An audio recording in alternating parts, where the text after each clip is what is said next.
la misma celda o del mismo andén. Con dos que alcancen el tope de la subasta, con dos que bailen sin casa en el mismo tren, con dos que resulten ser de la misma casta, solo con dos que entre tantos ecos se digan quién, con dos que se nos parezcan en la canasta, con dos que tengan el alma como de 100, con dos que se quieran bien, con dos que se quieran bien, con dos que se quieran basta.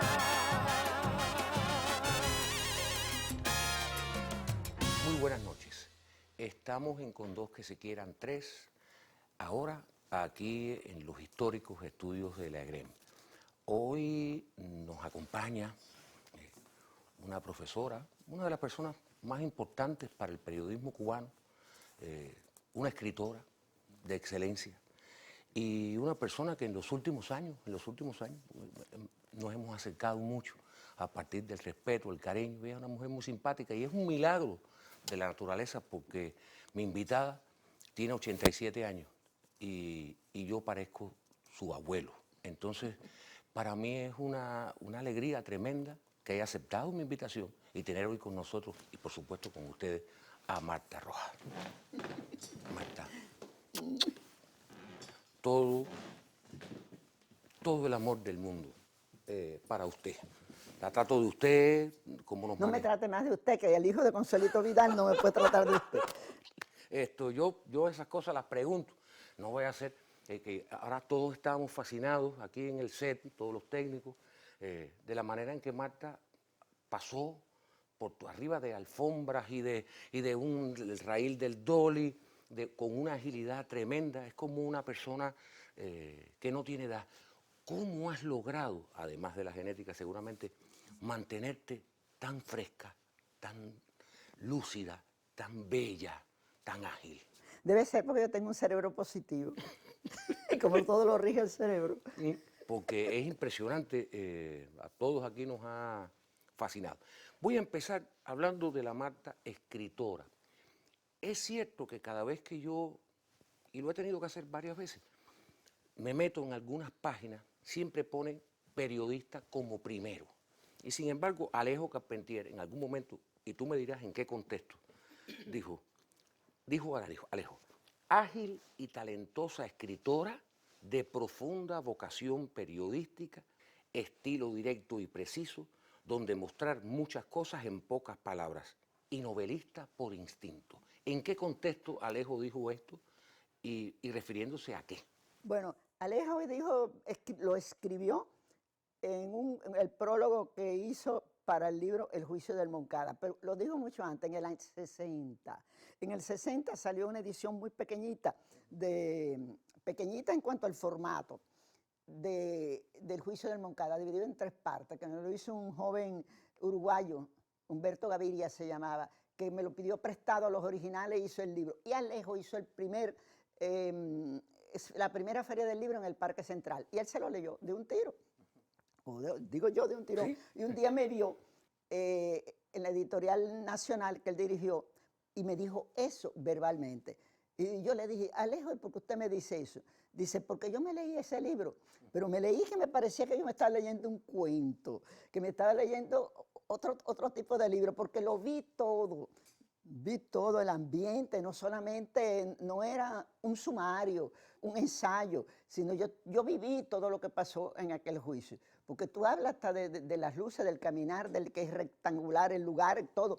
Entonces, lo que más me llamó la atención, dijo Alejo, es una parte en que tú dice que veías desde el balcón que entraban los combatientes, los acusados, por un patio donde había unos árboles, un árbol chiquito que pugnaba por crecer.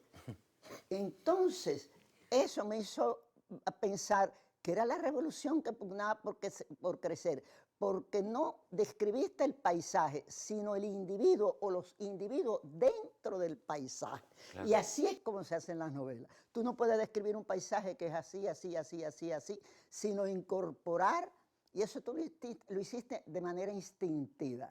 Claro.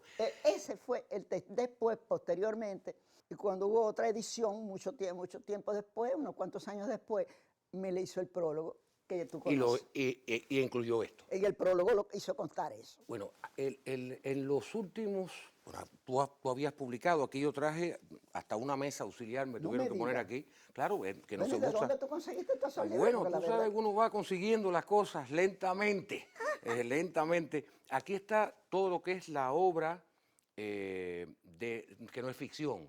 Sí, la testimonial, si la se testimonial, el juicio en Moncada, está aquí La Cueva del Muerto, aquí está El que debe vivir, que es un libro hermosísimo, Premio Casa de las Américas, en testimonio, La maleta perdida, Pequeña Gigante, historia de la historia de Mazorberá, que esto es fantástico.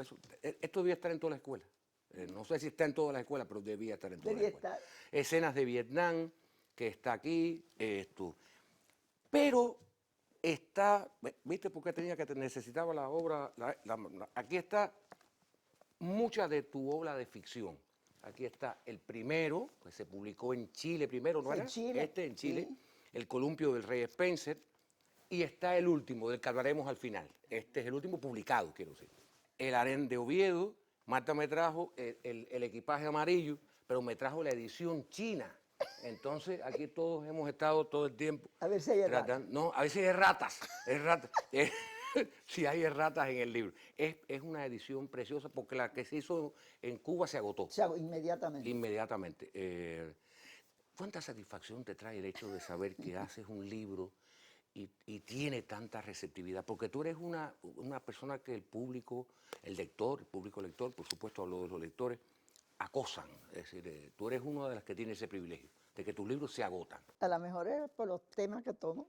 Sí. ¿Tú crees que es por los temas? Sí, se agotan enseguida, pero yo pienso que sí, que son temas, y temas que se tratan en un tiempo, porque es lo que llaman ahora los críticos la novela histórica, pero es una novela que tiene una base histórica, de algo histórico poco común, de lo que se habla poco o se conoce poco. Santa Lujuria, por ejemplo. Santa Lujuria es Santa Lujuria o Papeles de Blanco. Casi nadie se acuerda o sabe, o algunos no saben y otra gente no se acuerda, que la Florida era española y que era gobernada desde Cuba.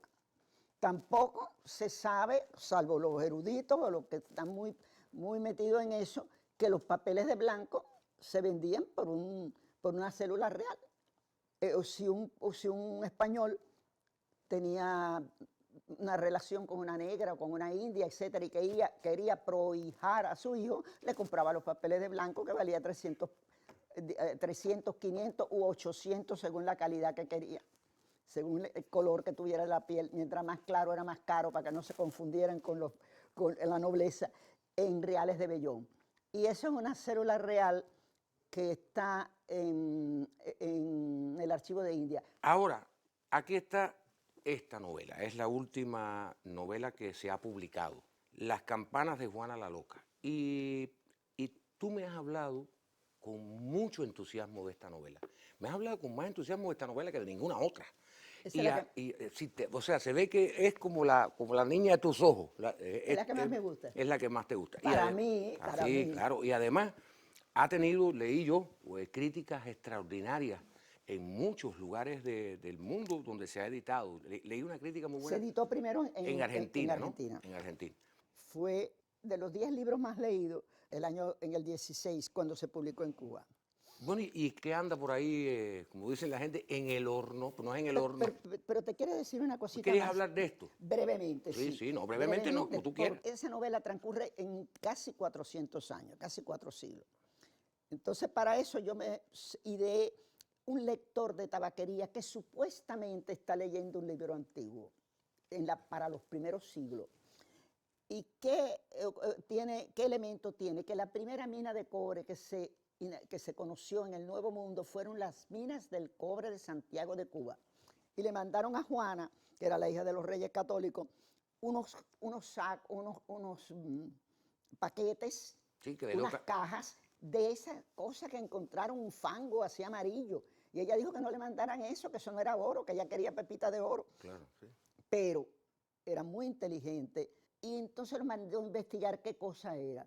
Y se encontró que eran cobre y tenía elementos de hierro porque no lejos de Santiago, bueno, en Santiago están las minas de Daiquiri que eran de hierro. Entonces había una mezcla. Y ella enseguida dijo, ay, magnífico para hacer las campanas para las iglesias del Nuevo Mundo. Y su hijo Carlos, por atrás, tapadito, dijo, para hacer la artillería de guerra. Entonces yo busqué que los pajes de la reina eran de origen germano y de Flandes, etcétera, etcétera. Entonces yo escogí, ya eso no es historia, a un muchacho ya adolescente, paje de la reina, que todos eran rubios, que quiso hacer una historia sobre el Nuevo Mundo. Y lo traje para acá, para el Nuevo Mundo, en la novela. Junger, le puse Junger. Y entonces ese es el que escribe toda la primera etapa, pero nadie dura 400 años. Y el libro transcurre en finales del siglo XIX, cuando los tabaqueros leen libros, pero da información desde aquello que Junger escribió. Es decir, que toda esa etapa, toda esa etapa, toda esa etapa. Fantástico. Bueno. Y termina, ¿tú sabes dónde termina esa novela? En Ybor City. En Ybor City, con la muerte de Martí y todas esas cosas. Porque el lector de tabaquería, entre los libros que yo metía, cosas de la guerra de independencia. Como este no lo he leído, este no lo tengo, este me lo vas a regalar. Exacto. Cuando terminemos el programa, Sí. me lo firma. Yo estaba, tú decías al principio, yo he tenido mente positiva, yo siempre te he visto riéndote. O sea, me imagino que tendrás tu pronto y tu carácter de vez en cuando, porque la gente te respeta mucho. Pero la gente no te teme, la gente te respeta. Y eso es muy bonito, que la gente respete a una persona y no sea el falso respeto Sí. que la persona que infunde temor. Exacto. ¿Tú te lo has planteado o eso está en tu propia personalidad? No, es mi propia personalidad desde muchacho. Pero yo tengo un carácter fuerte en un momento dado, pero se me pasa a los 5 minutos. Incluso Carpentier me puso la indómita. La Porque indómita. yo discutía con él, de atrevida. Bueno, al final llegaron a ser muy ¿Por qué amigos. discutía? Porque cuando yo iba a Vietnam, hacía escala en París. Y entonces siempre iba a casa de Alejo y de Lilia. Y de Lilia. Y entonces discutíamos muchísimo porque él cocinaba. Y entonces iba conmigo a la carnicería y entonces decía que esto se pica de esta manera y que se hace así. Yo le decía que no se hacía de este modo. En fin, teníamos grandes discusiones. Yo era la pinche de cocina de Alejo. Y otras cosas. Y cuando me incomodo, vaya, soy a veces dura. Pero que se me pasa a los 5 minutos. Pero eso tiene sin que ver rencor también ninguno. con el hecho de que tú seas santiaguera. Los santiagueros son temperamentales, pero a la misma vez no son rencorosos. Yo siento una fascinación por Santiago. ¿Cómo tú recuerdas al Santiago de tu niñez, al Santiago de Cuba de tu niñez? ¿Cómo tú lo recuerdas, tu mamá, tu familia? ¿Cómo funcionaba eso? ¿Cómo era la estructura familiar y jerárquica dentro de tu familia en Santiago? Bueno, yo... Antes que vinieras para La Habana a estudiar periodismo. Sí, yo vine a los 18 años, 18, 19 años, a estudiar. Yo te digo que yo fui muy feliz en Santiago y yo no te puedo decir, y yo eso se lo decía a Leal para una revista de Leal, una cosa, yo nunca pasé hambre. Yo no puedo decir que yo pasé hambre en Santiago, ni sufrí, etcétera, etcétera, porque mis padres eran muy trabajadores. Mi madre era modista de alta costura y mi padre era sastre, muy buen sastre y dulcero, fíjate que dos cosas, pero bueno, y me vestían que a mí me daba pena salir a la calle, porque de los retazos que le quedaban a mi mamá me hacían unos vestiditos preciosos, éramos 3 hermanos. Además tenía un abuelo, mis 2 abuelos eran españoles. El papá de mi mamá era un gallego que se casó con una negra que nació libre en el vientre y tuvo 7 hijos, entre ellos mi mamá la más pequeña.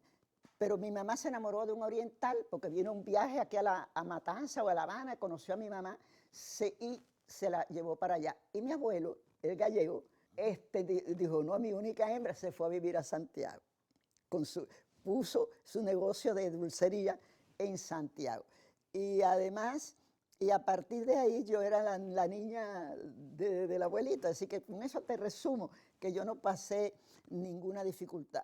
Tú Y sigues yendo a sí, Santiago con frecuencia. sí, siempre que puedo. Claro, siempre que puedes. ¿Ha cambiado Santiago sustancialmente? La gente, no estoy hablando del paisaje.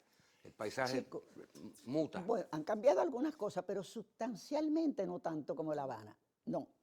Porque La voy Habana a- se ha cambiado mucho. Sí, sí. Pero yo voy a Santiago y realmente yo me siento más o menos en la misma. La gente son más o menos igual. Claro, no están vivas todas las mismas las personas, etcétera, etcétera.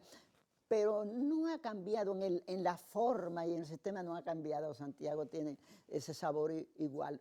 Pero es casi una excepción dentro del país, entonces. Sí, yo creo porque que la sí. gente ha Mira, cambiado. hay una cosa que en Santiago, que la gente no se da cuenta. En Santiago, cuando nada más que estaba la presa de Charcomono y casi no tenía agua, la gente lavaba la ropa, guardaba en unos cubos el agua, y entonces para echársela a la acera y barrer la acera. Todavía eso se hace en Santiago.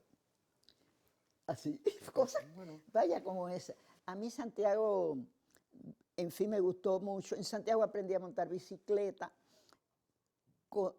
montar a tirarme de las lomas en bicicleta, me regañaban, pero yo lo hacía patines. En fin, me gustaba, se jugaba mucho de eso. Yo vivía en una calle bastante céntrica del viejo Santiago, en Calvario y San Francisco. Viví también en San Francisco, entre Reloj y Cuartel de Pardo, en lugares del centro de la ciudad y en otro lugar cerca por allí. Pero la casa solariega era San Francisco y Calvario. Y hay una cosa muy interesante sobre la medicina. Yo soy la doctora Chiringa, a mí me gusta la medicina y además yo que quería ser cirujana. Y entonces un día comiéndose, allá se acostumbraba y en general, en toda Cuba, pero allí todavía eso se mantiene un poco, de por la noche comer todos juntos. Entonces un día mi papá ponía la CMQ y entonces el noticiero. Radio. Sí, la radio. Y entonces oía, y dice, no, que se abre la escuela, está abierta la escuela de periodismo en su curso número tal, no me acuerdo cuál era, son 4 años, la matrícula es 6 pesos, esto que lo otro, tiene que ser o bachiller o hacer un examen de suficiencia. Y son 4 años. Y yo digo, ay, eso es lo que yo voy a estudiar. Algo Porque que dura poco. Sí, y a mí me gusta escribir, así que eso. Y mi papá dice, pero esta chiquita está loca, qué sé yo, qué sé cuándo. Pero bueno, mi mamá dijo, está bien, si tú quieres estudiar eso, bueno, te prepara con el repasador, te examina, pero en el primer suspenso vienes aquí a coser. Y se acabó La Habana. Digo, está bien. Cogí el reto. Y hice eso, vine y me matriculé, lo cual me ayudó porque me matriculé en la escuela. Si hubiera estudiado medicina no hubiera ido al Moncada nada. Me matriculé en la Márquez Sterling.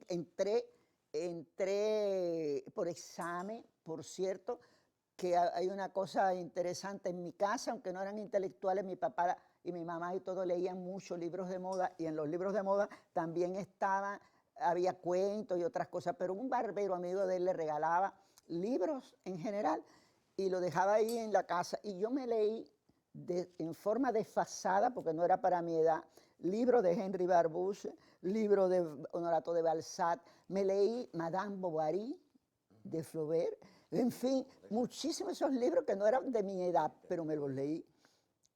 Y es decir, que no es el caso, quizá hubiera sido mejor escritora si hubiera sido de una familia intelectual, pero mi familia no era intelectual, pero no era ignorante. Tú vas teniendo 23 años. Sí. Todavía, ¿cuánto te faltaba para graduarte? No, yo me gradué. ¿Ya te habías graduado? Yo me había graduado. O sea, cuando tú vas... se desfasó eso unos meses por el golpe de Estado. Claro, por el golpe pero de ya Estado. yo había hecho mi último examen y todo. Tú vas a Santiago a ver a tu familia. Y a los carnavales. Y a los carnavales de Santiago, Como que todos los bueno, años. siguen siendo todavía los carnavales. Sí. ¿Ok? Y de repente allí sucede lo de Moncada.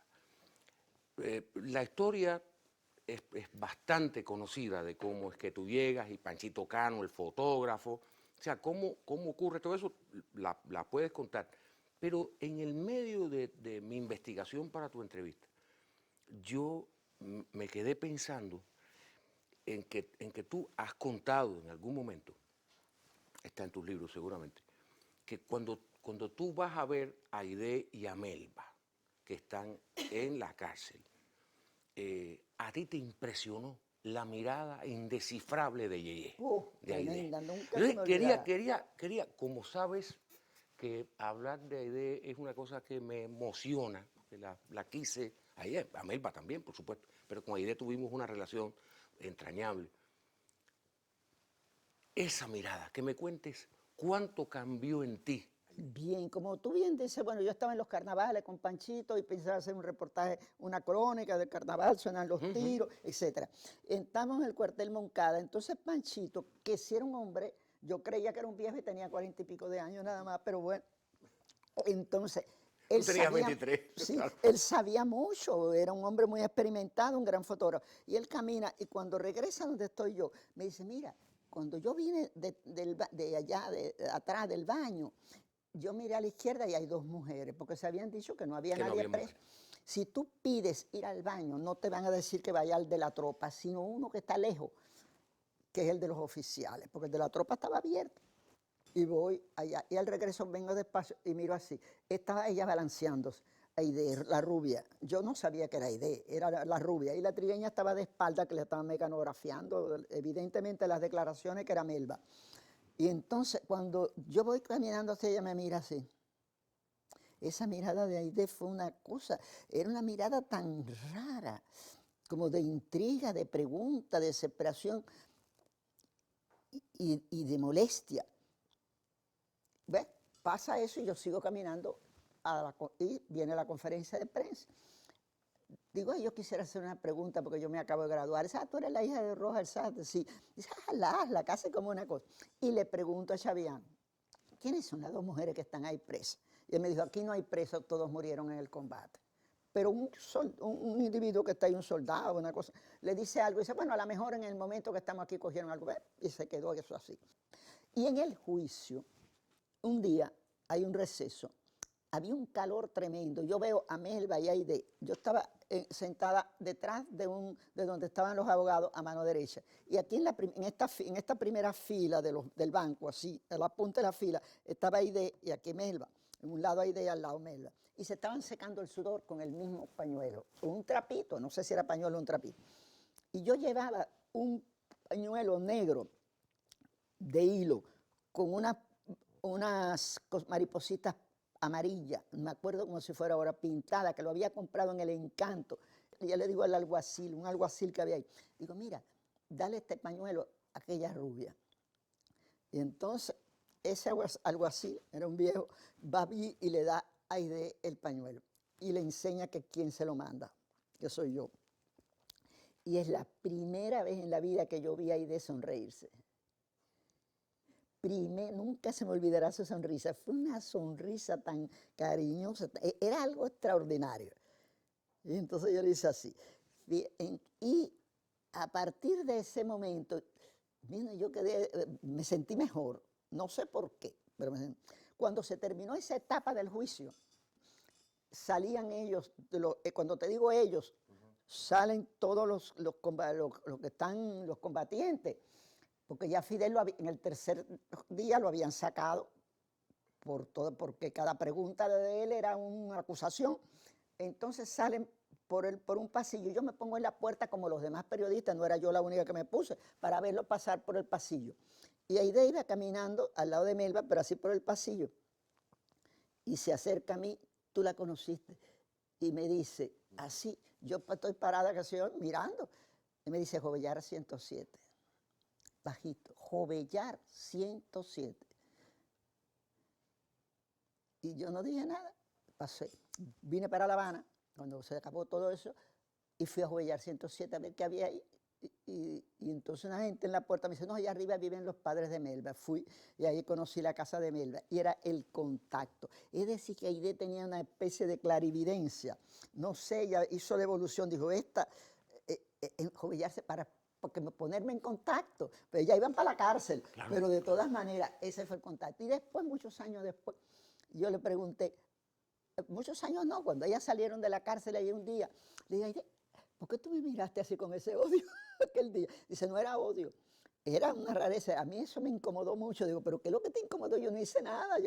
Dice, no, porque a mí me dio mucha rabia, mucha pena que una muchacha así jovencita, esto, lo otro, estuviera en un cuartel. Sí, claro. Porque él, el fotógrafo, ella no le llamó la atención ni nada, anduviera así por eso. Y entonces le conté esa historia. Y de ahí realmente nació, aparte del compromiso revolucionario, una gran amistad, pero una Y extraordinaria en Jovellar amistad. 107, ¿qué fue La lo que casa de fue? Melba. La casa de Melba, pero allí Al ir allí, ahí vivían los padres de Melba, yo podía tener contacto con ellos. Claro. Y ahí yo dije, mira, yo Ella soy quería esto. seguir teniendo Exacto. aquella relación con la muchacha que no solo le salvó la vida, entre Panchito. No, porque la vida, la Se que la salva supuestamente Panchito. le salvó a Panchito porque creían que la había fotografiado. Y él no la fotografió Claro, que es porque cuando- él estaba guardando los rollos para otra cosa, pero te llevaba la cámara. A mí no, yo no contaba para nada. Era Panchito, pero es el que O sea, le dice la fotografiaron. O sea, si Panchito no te cuenta a ti que hay dos mujeres y tú no vas al baño, a ese baño Claro. de oficiales, o sea, podían haber desaparecido Seguro, a seguro. Yeye y a No, Melba. porque la respuesta de este hombre dice, aquí no hay detenidos, todos murieron en el De combate. Chaviano, una mena Sí, menos. es la respuesta. Bueno, sí. la historia de Moncada No, eso nos es llevaría allá afuera me estaba enseñando fotografías, qué lástima que este programa no tiene graficación, fotografías con Fidel y todo eso, pero eso me lleva, aquí yo había apuntado un tema, porque yo sé que tú eres una mujer de muchas opiniones, y está el tema del periodismo, el periodismo hoy. Tú has ejercido el periodismo, bueno, ya sabemos en qué circunstancias empezó realmente la periodista, nada más y nada menos que con los sucesos del Moncada. Estuviste en Bohemia, después estuviste en el diario Revolución, en Bohemia al principio también, bueno, en fin, toda la vida. Has hecho periodismo siempre, todavía haces periodismo. ¿Tú crees realmente, pues es una pregunta que si alguien la puede contestar eres tú, que tenemos un periodismo a la altura del periodismo que hacían ustedes, que se hacía en Bohemio con Enriquito de la Osa en aquella época, tú? Estoy hablando del periodismo revolucionario, porque había buenos periodistas muy reaccionarios, no voy a hablar de ellos. Sí. Es que son circunstancias tan distintas.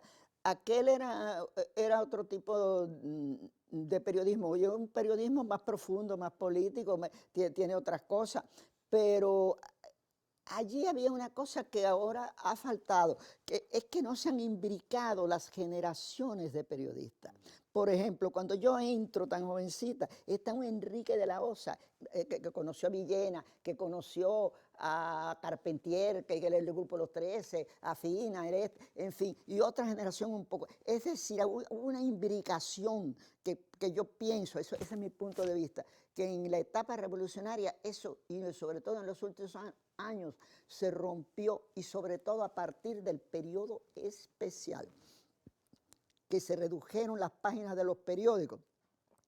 Y entonces donde había 14 páginas, tú tenías que escribir 24 cuartillas, ahora a partir de entonces tenía que escribir 14 líneas. Y un periódico sábana de 16 páginas no es un periódico tabloide. Todas esas cosas parece que son físicas, pero tuvieron mucho que ver. Eran otras las circunstancias. Además, el periodista en sentido general, no te digo que ahora no exista un periodista culto, existe, pero en sentido general tenía más cultura, leía más, tenía más cosas. Pero se puede mejorar. Yo creo que con intención y con una buena política pedagógica dentro del periodismo, puede ser un buen periodismo, pero nunca podrá ser igual porque las circunstancias No son las muy mismas. distintas. Son muy distintas. Y yo te quería decir una cosa que para mí es inolvidable, que es la primera vez que yo oí la voz de Fidel dirigirse a mí. Yo he visto una foto hermosa donde tú estás sentada, donde tenía que estar él, decía el doctor Fidel Castro, y la que está sentada eres tú, y él está al lado mirando lo que tú hablas. Es decir, vaya, en fin, hay que ser Marta Roja para poder hacer una cosa como esa. Y ahora, habías dicho, yo te voy a decir cuándo fue la primera vez que oí la voz de Fidel. Y yo te voy a preguntar, ¿cuándo fue la primera y cuándo fue la última? La primera vez que lo vi fue el día que comenzó el juicio, que yo pensaba ver a un tipo depauperado, molesto, agrio, ¿sabe Dios? Y cuando yo vi que llegó un tipo victorioso, que donde hay 400 soldados con bayoneta calada, él dice, no se puede así esposar juzgar a un hombre así esposado y choca a las esposas, y con una hidalguía tremenda, y tienen que suspender la sesión, y finalmente le quitan las esposas. Eso ya me dio la sensación, y no es que te lo diga hoy, que yo le he dicho entonces, que fue la primera victoria de Fidel Castro después del Moncada.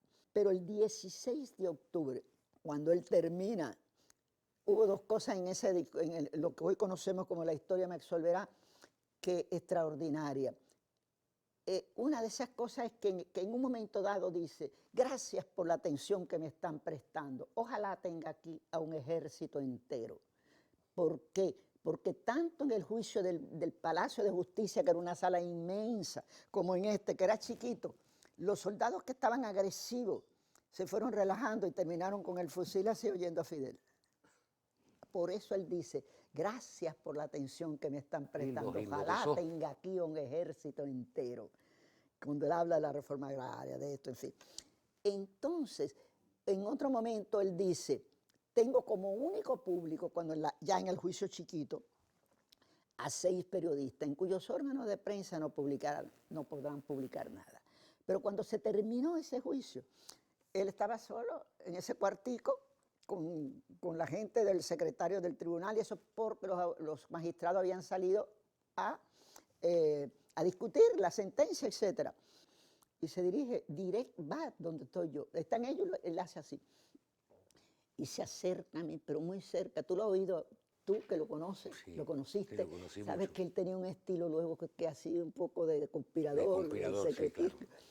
Me dice, oye, tomaste nota, yo te vi, y en el otro también.